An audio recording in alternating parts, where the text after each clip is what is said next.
Et bonjour, aujourd'hui je fais une nouvelle vidéo qui est un peu plus personnelle et qui est spontanée avec l'idée de pouvoir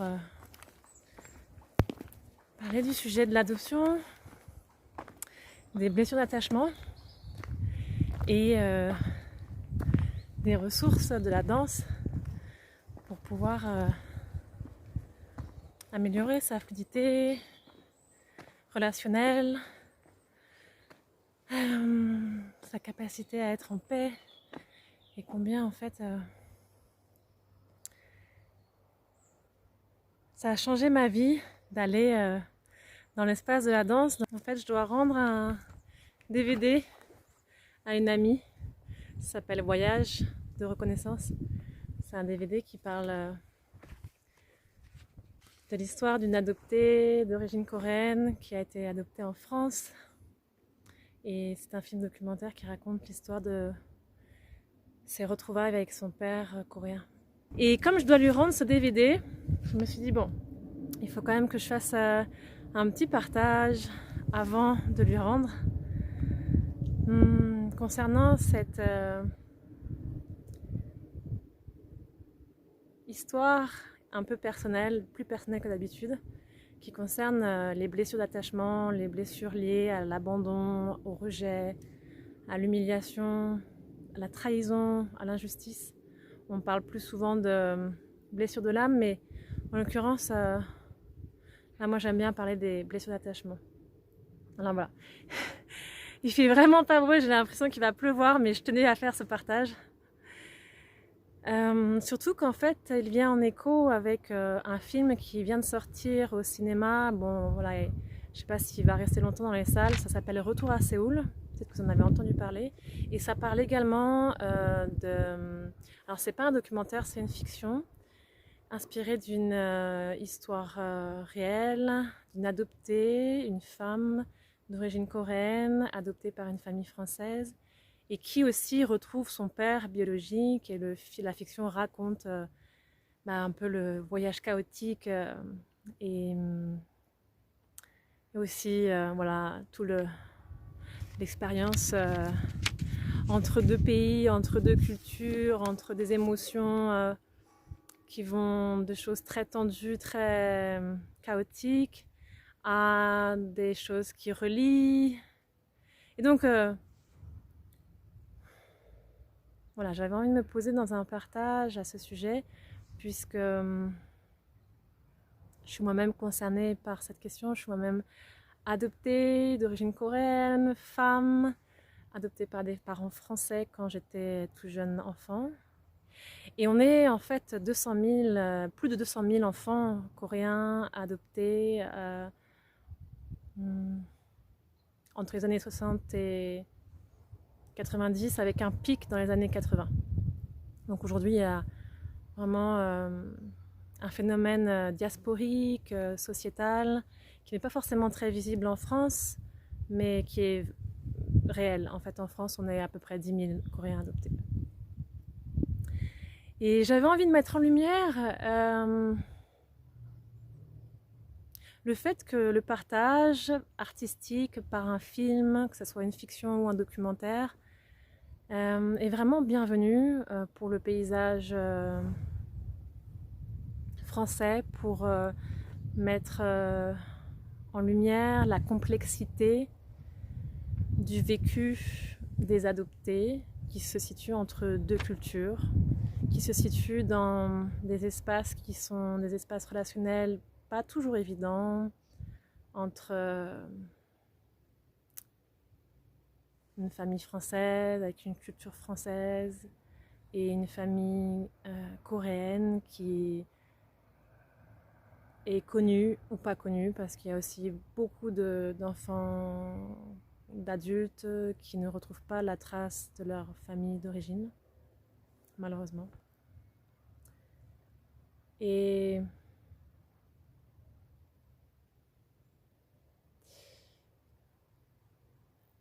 je voudrais partager que pour moi, la question de toutes ces séparations, ces retrouvailles, ces émotions, ces difficultés à se situer, à se positionner, à créer du lien dans une forme de continuité. Dès lors qu'elles sont racontées, dès lors qu'elles sont partagées, elles sont déjà moins douloureuses, elles sont déjà moins prégnantes, moins monstrueuses, moins saillantes. Donc, ce qui m'a marqué dans le film Retour à Séoul, c'est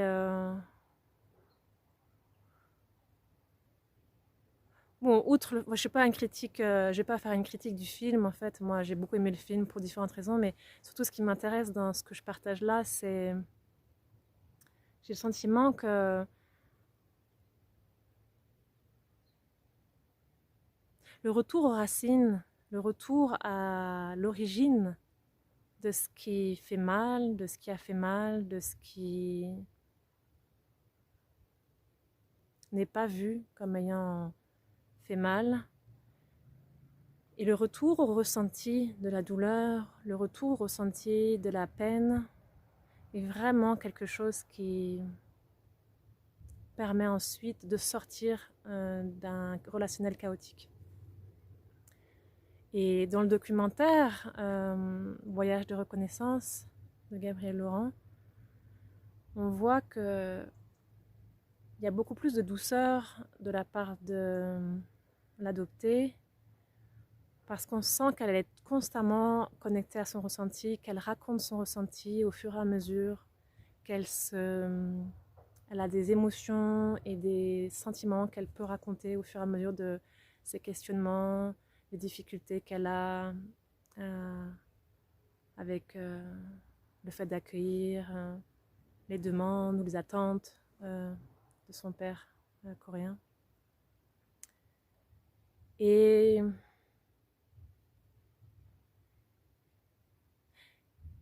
il y a beaucoup de continuité et de recherche dans le parcours de Sophie, donc de la parcours de la personne qui est filmée dans le film Voyage de reconnaissance. Et cette posture-là, vraiment, fait que il y a de la fluidité, il y a de la possibilité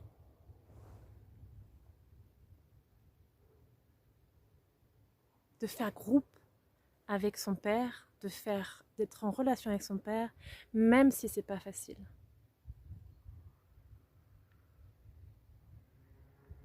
Très différent de l'espace du film Retour à Séoul, où on sent qu'il y a énormément de ruptures, de chocs, de séparations, d'aller-retour.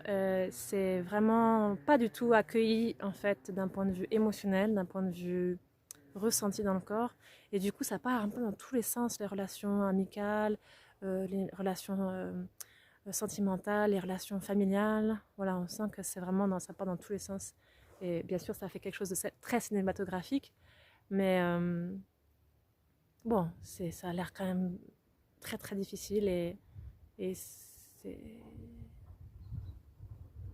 quelque chose, je pense, que beaucoup d'adoptés ont vécu, de ne pas savoir lire correctement l'accueil par l'autre, l'accueil par soi-même, des émotions liées à tout ce vécu. Alors en tout cas, moi je recommande de voir les deux films, si vous pouvez. Et puis, je recommande aussi de danser. Et c'est aussi l'objet de la nouvelle direction que je donne un peu à mes partages sur le web. C'est de pouvoir transmettre les espaces de danse, transmettre le fait que plus tu vas mettre ton corps en mouvement, plus tu vas ressentir, plus tu vas pouvoir accueillir tes émotions, plus tu vas pouvoir les laisser te traverser, les accueillir et les transcender, les transformer, t'en détacher aussi. Et progressivement, dans cette fluidité émotionnelle, tu vas aussi pouvoir avoir de plus en plus de confiance, de consistance pour être créatif dans tes relations et assurer une forme de continuité très stable En tout cas, c'est mon chemin. Et bon, voilà pourquoi j'ai appelé maintenant la chaîne YouTube Dance Rooted Beyond. C'est pour vraiment signifier que la danse m'a permis d'habiter un espace plus vaste que tout ce qui se manifeste émotionnellement, en pensée ou en sensation, et que je peux vraiment me connecter à un espace beaucoup plus profond, beaucoup plus vaste, qui me permet de naviguer avec tout ce qui est là, avec confiance et paix. Et c'est ce que je veux vraiment te transmettre si tu as envie. Donc n'hésite pas, quand je vais mettre le lien pour t'inscrire aux actualités ou à la newsletter, à la lettre d'actualité, inscris-toi là avec le lien qui est sous la vidéo et on se retrouve tout bientôt dans un espace de danse. Merci à toi, à bientôt.